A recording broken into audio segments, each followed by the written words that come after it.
If they haven't already, many boaters will be taking to the waters of Lake Ontario and the St. Lawrence River in the coming weeks. But with the season anticipated to pick up Memorial Day weekend, the U.S. Coast Guard stationed on Wellesley Island is training on commonly used maneuvers such as boat tows or boaters in distress. Absolutely, we do a lot of two-boat training. That was a stern tow there, and we'll transition to side tows. Sometimes that's to get a vessel next to us and safely take them in.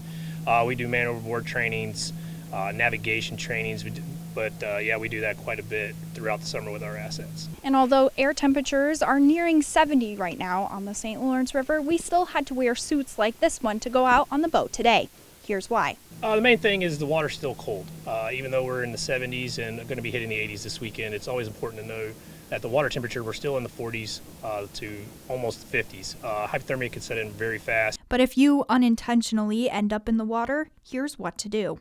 Unfortunately, if you go in with just wearing what you and I are wearing in with this kind of cold temperature, there's really nothing that the individual can do except for do the help position. Hopefully they're wearing a life jacket. We call that the heat escape lessening position, where they basically just hold themselves until the boat can come back around and get them, or if somebody comes on scene, that'll keep your heat generated to your core. Another springtime hazard, floating debris, which can range in size from garbage to entire trees. Whenever you're riding your boat, just be aware. Just be around in your surroundings, knowing what's around you, and reacting quick enough. Make sure you're always there, ready to maneuver with your asset.